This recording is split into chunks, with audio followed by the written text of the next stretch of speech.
외르겐 몰트만의 책 절망의 끝에 숨어있는 새로운 시작 임 앤데 대 안방 강독 다섯 번째 시간 시작하겠습니다. 본론으로 이제 들어갑니다. 앞에서는 머릿말과 차례를 훑어봤습니다. 이 책은 3부로 되어 있습니다. 제1부는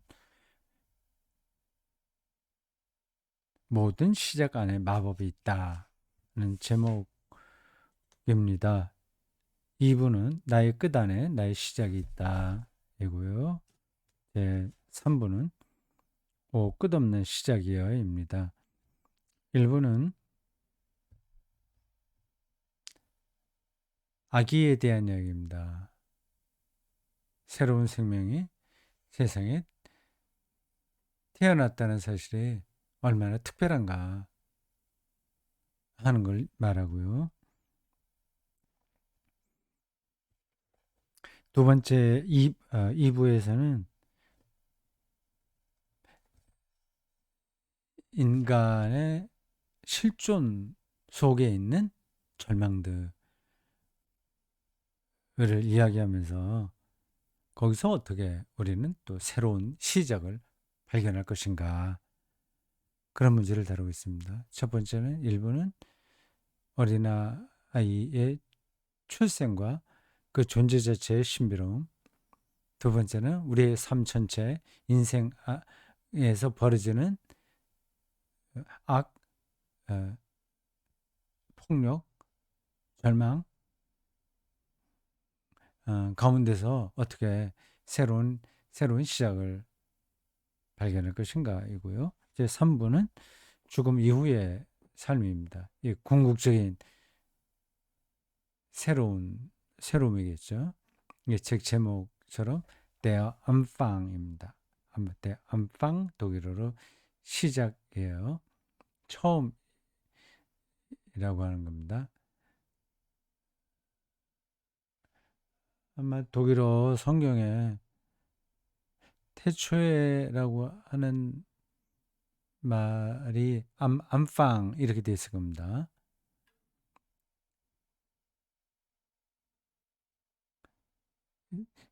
조금 더 그걸 풀면 그냥 안방이 아니라 노이의 안방입니다. 영어로 new begin. 죽음 이후의 삶이 있는가. 요거 제 3부가 핵심이에요. 그리고 3부는 이렇게 그 디테일한 부분까지 다 좀 읽어가면서 공부하겠습니다. 1부는 좀 간단하게 뛰어나가고요. 그건 2장으로 되어 있거든요. 2장, 1장, 2장. 이거 두 번에 마치겠고요. 2부는 3장까지 있네요. 요거는 세 번에 마칠까요? 조금 더 걸릴 수도 있을 것 같습니다. 4장까지 있군요. 네 번에 걸치면 되겠습니다. 예, 3부는 얼마나 시간이 걸릴지 몰라요. 빠지지 말고 축자적으로 읽어야 되니까 시간이 걸리겠습니다. 제 1부의 1장 아기의 약속입니다. 여기 1부입니다. 제목이 모든 시작 안에 마법이 있다. 독일어로 짜우버이고요. 뭐 영어로 매직이죠. 한 아기의 출생에는 마법이 있는데 그걸 마법이라고 할 수 있는데 일정 제목을 이래요. 아기의 약속입니다. 아기의 약속. 아기의 약속. 아기에게 주어진 약속일까요? 아니면 아기에게 주어진 미래를 가리킬까요?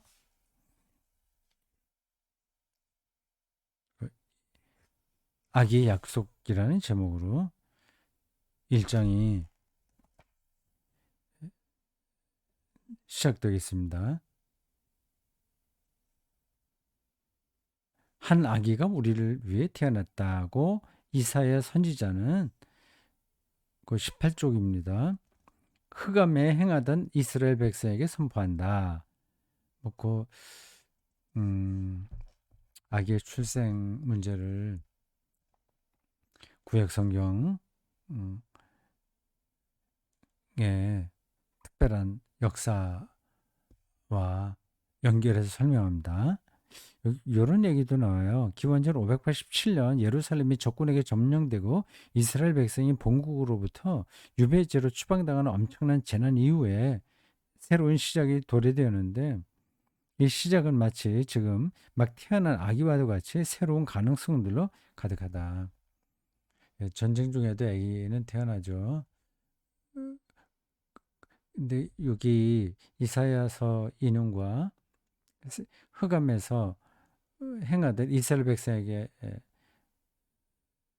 하나 옛 우리를 위해서 태어났다는 그런 진술과 587년 기원전 87년에 그 포로로 잡혀갔던 사람 고대 유대인들에게서 새로운 시작이 시작됐다는 것 같이 연결해서 그 아기에게 주어진 약속이라고 이야기하는 것 같습니다.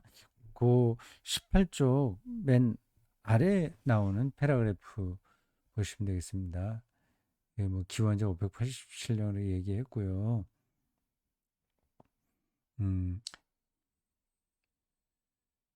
이와 같이 아기의 약속은 이런 아기의 약속 이렇게 되면 아기에게 주어진 약속이냐, 그냥 아기가 한 약속이냐, 그게 우리말로는 좀 불명확하죠. 아기에게 주어진 약속이겠죠. 아니면 아기에게는 미래가 열려 있으니까 이 어떤 가능성이 다 열려 있단 말이에요. 그 약속은 현재의 고난에 직면하여 삶의 미래에 대한 상징이 된다. 또한 그것은 그의 버림받은 백성을 돌아보시고 본국으로 귀환시키시는 하나님의 신실하심에 대한 보증이기도 하다. 그 다음 새로운 패러그래프입니다. 모든 악의 속에서 메시아가 태어날 수 있다고 유대의 한 격언은 말한다. 모든 아기에게는 메시아의 가능성이 열려 있다. 그런 뜻이죠.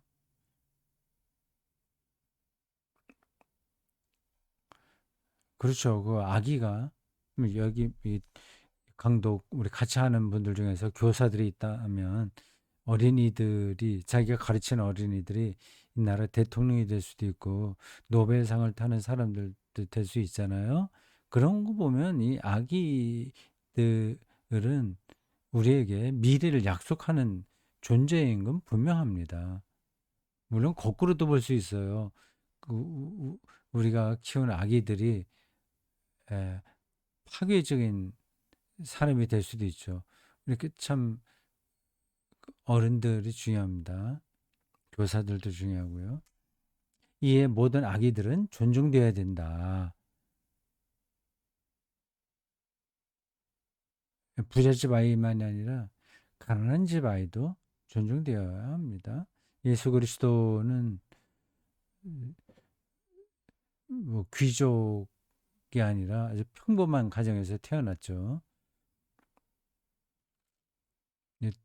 그 예수 탄생 전승에 따르면 마리아가 남편 요셉과 같이 호적하러 왔다가 머물 곳이 없어서 여관 음, 우리 뭐예요? 그 외양간에서 아기를 낳았다고 하네요.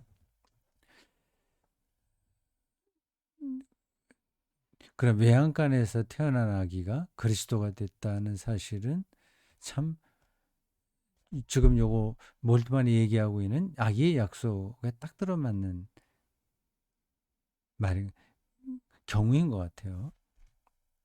그것은 메시아적인 희망의 마법에 둘러싸여 있다. 이런 표현들이 여러분들에게 확 와닿지 않을 수도 있습니다. 이런 단어들은 외워두는 게 좋습니다. 메시아적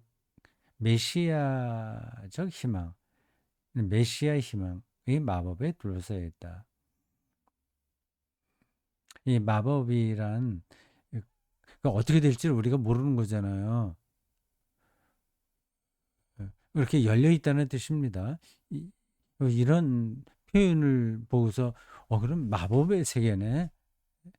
뭐 마술사가 마술을 부리듯이 뭘 그렇게 생각하시면 곤란합니다.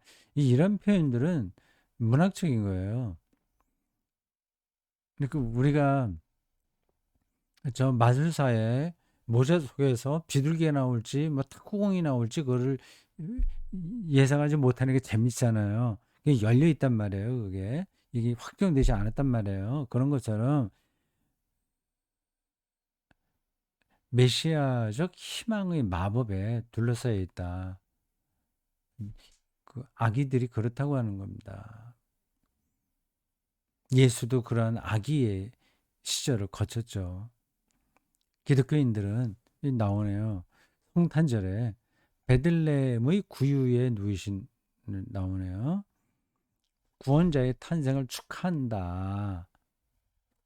그때 우리는 본래 무엇을 행하는가? 그 19쪽 넘어가서 조금 더 읽어보겠습니다. 여러분 그 화면에는 나오지 않아요. 우리는 의지할 데 없고 연약한 아기 예수 안에 내주하는 전능하신 하나님과의 만남을 즐거워한다. 그러나 그것은 한 놀라운 사건, 곧 하늘의 하늘이라도 파악할 수 없는 하늘과 땅의 창조주가 참으로 낮고 비천하게 되어 그리스도 아기 안에서 우리와 함께 계시고 우리 가운데 거하신다는 사건을 전제한다. 이 사건을 고대 교회의 신학은 하나님이 인간이 되심으로라고 명시한다. 하나님이 인간이 되심, 어, 이라고 표현한다. 그러나 신비는 하나님이 아기가 되심과 함께 시작한다. 거대하고 모든 것을 포괄하는 하나님의 통치는 이 아기의 평화의 통치와 함께 시작한다. 대비되잖아요. 초월적이고 전능한 하나님이 거의 무기력한 아기에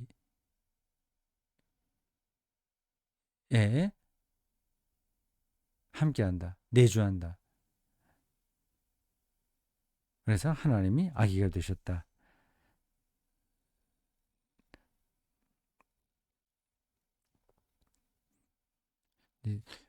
이러한 표현이 이건 실감이 안 될 수도 있어요. 그럼 예수님이니까 그런 일이 벌어졌지. 그렇게 넘어가는 겁니다. 근데 예수님이 태어날 때, 그 누가 하나님의 아들 예수 그리스도라고 하는 걸 알겠어요? 모르잖아요.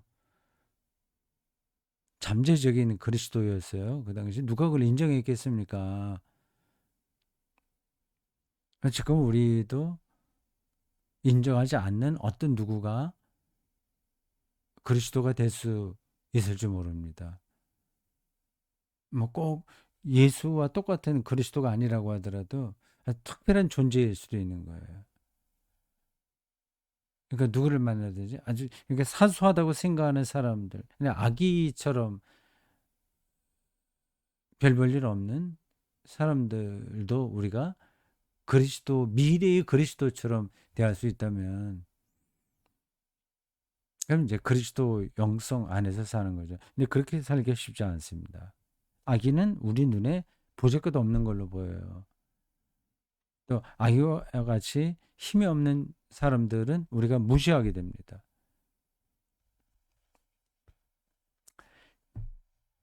자, 몰트만이 이 대목에서 그런 것들을 쭉 이야기합니다. 네, 넘어가겠어요. 그 아기의 약속에 대해서 지금 아기 예수의 출생도 얘기한 것처럼 쭉 그걸 말하고 있습니다. 21쪽에 보면 아이의 신비에 대한 관점들 그런 것들 얘기하네요. 이거는 뭐 신학적이기보다도 어, 발달 교육학 이런 데서 말할 만한 내용들이 나와요. 어, 예를 들자면 21쪽 중간 패러그래프에 보면 이렇습니다.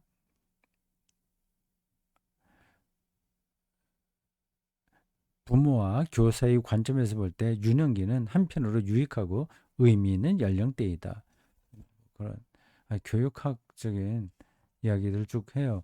그건 독일을 배경으로 하고 있습니다. 여기서 말하는 핵심은 아이들, 아이의 신비, 아이는 왜 신비로운 존재들인가 하는 것을 말합니다. 신비하긴 신비합니다. 자기 어머니에 대한 절대적인 신뢰가 있잖아요. 자기를 다 맡겨요. 근데 우리들은 그렇게 하지 못합니다. 자기 힘이 들어가요. 자기를 너무 의식하는 것 같아요. 자기가 아는 게 많다고 생각하고, 그거를 인정받지 못하면 기분 나빠지고요. 그리고 다른 사람 지배하려고 하고 합니다. 근데 아기에게는 그런 게 전혀 없어요. 그냥 어머니의 촉감, 따뜻한, 그리고 어머니의 말소리, 처음에는 전혀 들리지 않다가 조금씩 그 말소리가 분화돼서 들리고, 그리고 보이는 것도 뿌옇다가 뭐가 조금씩 명료해지고, 예, 이게 이건 자기를 초월해 있는 거죠, 아기들은요.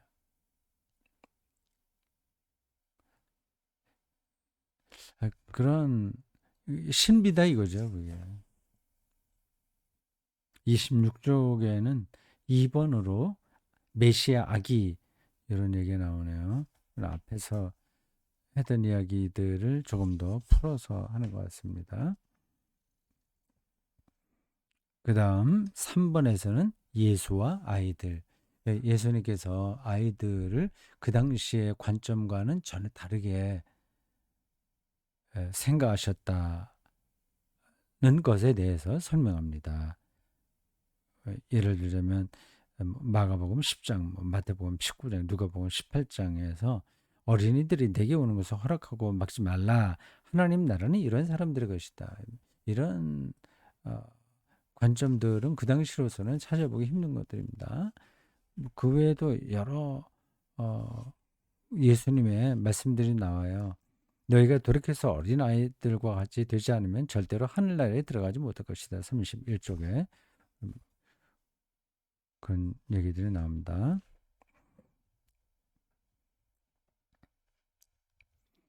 30쪽 아래쪽에 보면 이런 내용이 나옵니다. 어떠한 새로운 가치들이 예수의 아이들을 위한 복음으로부터 생성되었는가? 기독교권에 있는 우리는 예수와 함께 그리스도, 이스라엘의 메시아, 그리고 백성들의 구원자, 다시 말해 약속의 아기, 구원자가 될 아기라는 점에서 약속의 아기, 아기의 약속 그렇게 표현했군요. 그 아기가 이 세계 안에 들어왔다는 사실을 근거로 삼는다. 이제 이런 거를 근거로 해서 다음과 같은 결론이 나온다고 음, 말합니다. 네 가지를 얘기하는데 재밌어요. 이게 어떻게 연관되는지 좀 더 생각을 해야 되는데,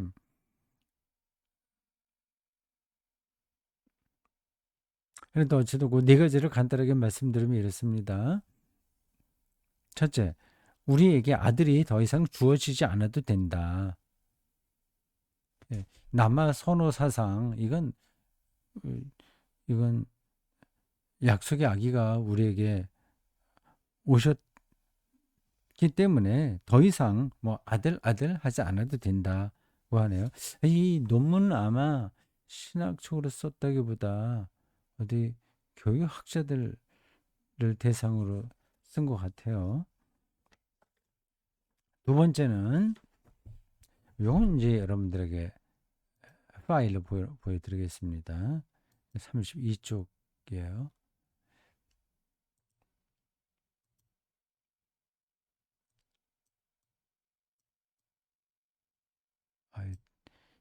파일이 깔끔하게 안 나왔군요. 두 번째, 2번이요. 근본적으로는 장차 도래할 평화의 나라의 담지자가 되어야 할 아기가 더 이상 태어나지 않아도 된다. 그러니까 예수가 아기로 왔기 때문에 이제 더 이상 그런 어, 아기가 태어나지 않아도 된다고 하는 겁니다. 이게 뒤에 보면 재밌게 표현되어 있는데 신학자가 그 사회 문제, 결혼 문제, 성 문제, 젠더, 섹슈얼리티 문제를 이렇게 풀 수 있다 하는 게 재밌어요. 아기 예수가 이미 왔기 때문에 더 이상 아기를 낳기 위해서 결혼하지 않아도 된다고 하네요. 아이를 가질 꼭 그럴 필요가 없다는 거죠. 부부가 됐다고 하더라도 꼭 아기가 필요한 건 아닌 거예요. 근데 기독교에서는 그런 종교적 의무가 좀 있었잖아요. 네, 아기를 낳고 믿는 자녀 만들고 이제 더 이상 이제 그렇지 않다는 겁니다. 재밌어요.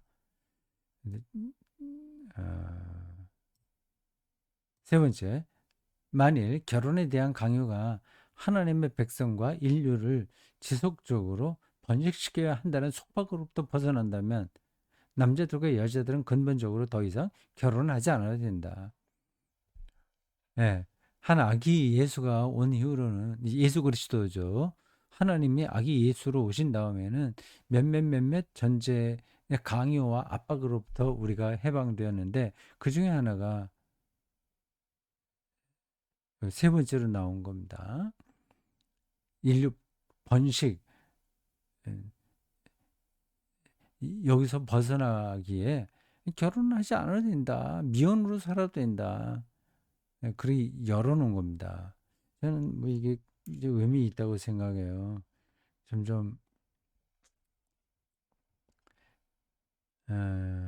지금 우리나라에도 뭐예요? 인구가 아기 출생률이 저조하다고 걱정이 태생 같잖아요.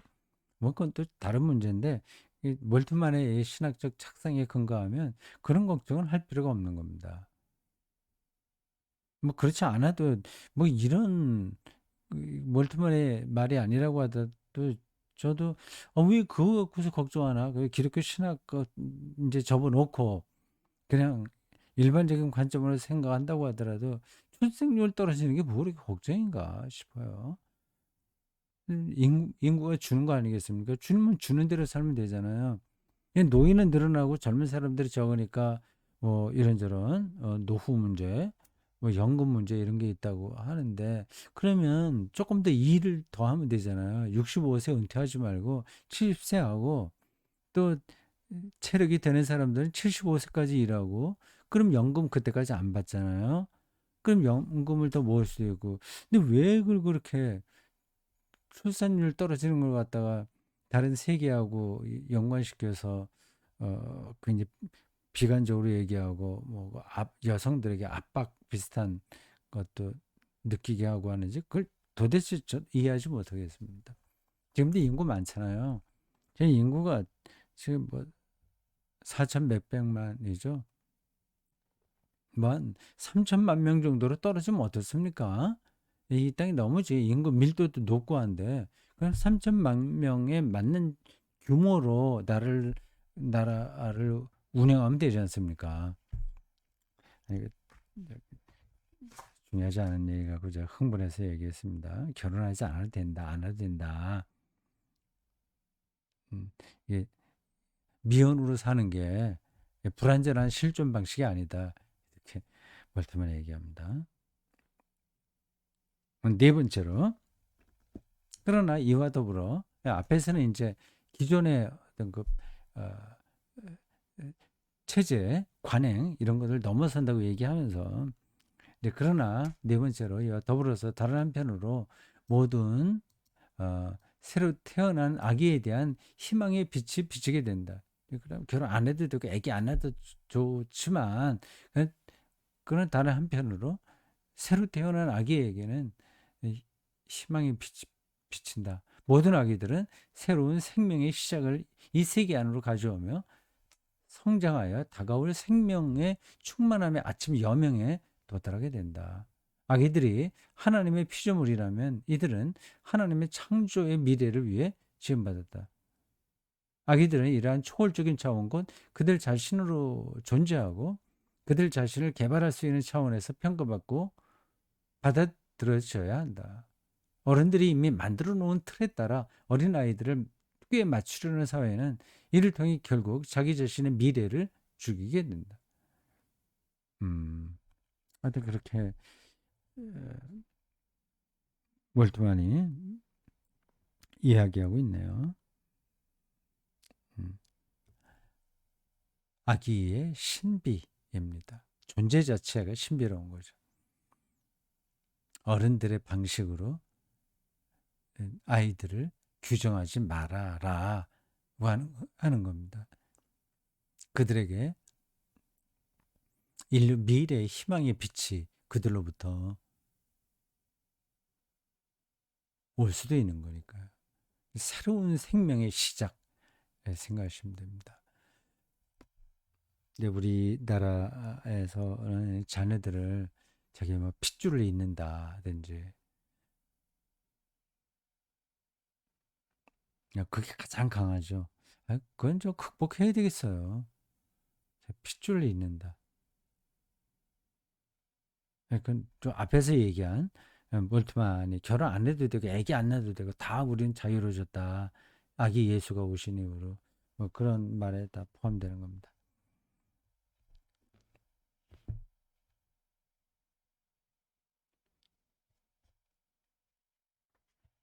자, 그 일부에 음, 4번 이게 제가 왔다 갔다 해서요. 보자. 1장, 예, 1부 1장의 마지막 번호 4번. 모든 사람에게 유년기를 비춰주는 희망입니다. 아기가 태어나는 모든 탄생은 새로운 생명의 시작이다. 모든 아기와 함께 무언가 새로운 것이 생명 안으로 들어온다. 이건 계속 그 몰트만이 요 1장에서 하는 이야기입니다.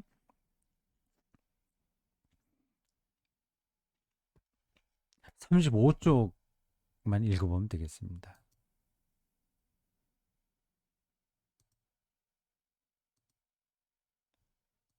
35쪽. 요거는 좀 사진을 제가 잘 찍었네요.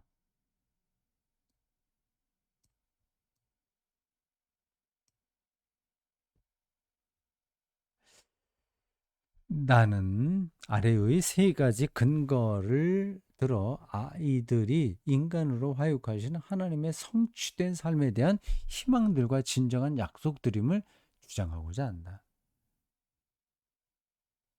예, 아이들이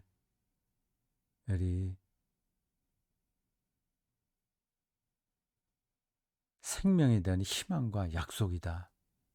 그걸 이제 세 가지로 말하려고 한다고 하네요.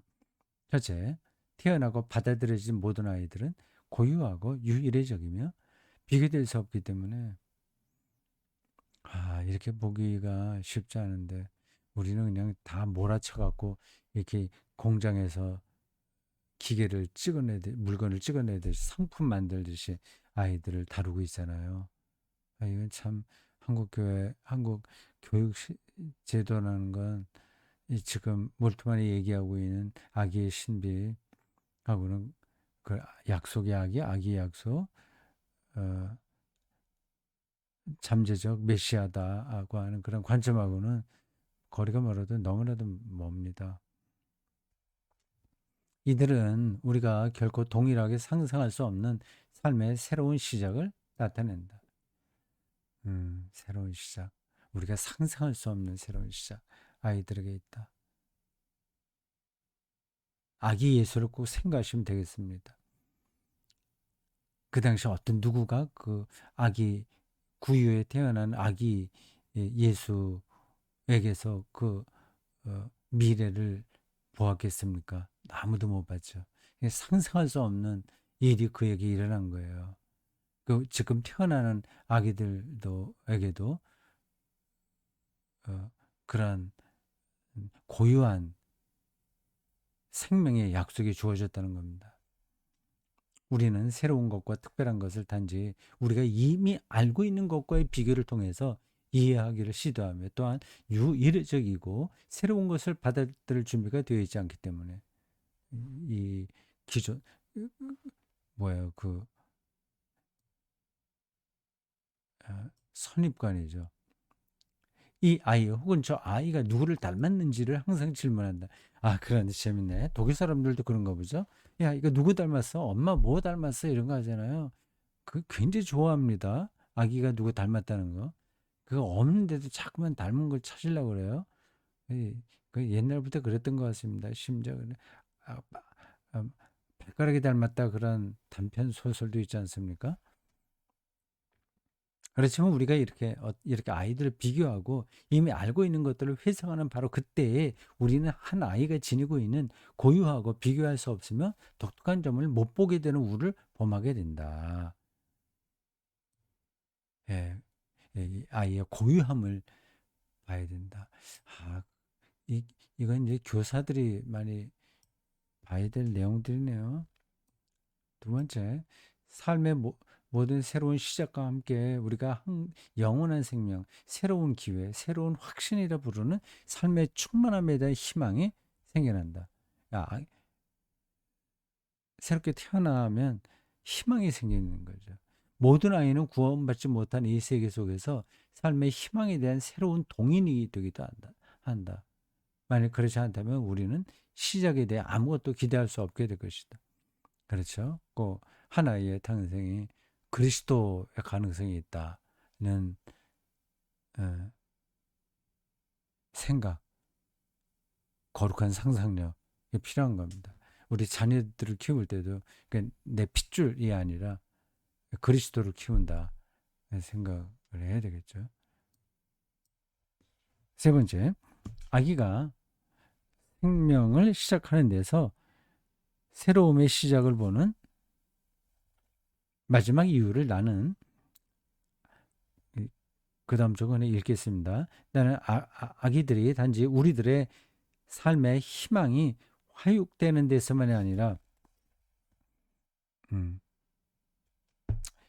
에, 우리들의 삶의 희망이 인간적으로 나타나는 데서만이 아니라 그들 안에서 우리들에 대한 하나님의 희망이 체현되는 것을 인지하기 때문이다. 아, 이건 신학적인 개념이라서 설명이 필요한데 그냥 지나갑시다. 예. 예, 독일어로 좀 달아놨네요. 멘슈베르둥하고 페어 캬르퍼릉 돼 있는데 이 우리 아기들이 점점 커서 어른 인간이 되는 거 어, 어, 그것만이 아니라 그 아이들 안에서 우리에 대한 하나님의 희망이 네, 실체가 된다, 체현된다, 구체화된다 그런 거예요. 그러니까 아이들 안에서 하나님이 우리들에게 뭐를 원하는지를 알게 된다는 겁니다. 구체화된다는 거죠. 그 다음 문장 그냥 빨리 읽고 오늘 마치겠습니다. 우리가 다음의 것들을 느낀다면 이를 행하게 될 것이다. 즉 우리는 우리 자신이 환영받고 있으며 하나님에 의해 기대되어지는 사람이 되는 것을 원한다. 인간은 그러니까 우리가 아기에게 기대하는 것처럼 하나님이 우리에게 기대하는 것이 실체가 된다는 거예요. 인간은 하나님의 대단한 사랑의 대상자다, 상대자다. 인간은 이 세계에 대한 하나님의 꿈이다. 인간은 하나님이 사랑하시는 이 땅 위에서의 그의 형상이다. 하나님은 모든 사물들을 완성품으로 창조했지만 인간을 희망을 향해 나아가는 존재로 창조하셨다. 이 아기에게서 우리가 그것을 경험하게 된다는 겁니다. 그의 피조물이 잘 되기를 갈구하는 하나님의 희망은 좌절되고 수포로 돌아가며 웃음거리가 될 수도 있다. 그러나 이 하나님의 희망은 결코 인간에 의해 파괴될 수 없다. 자, 여기까지만 보겠습니다.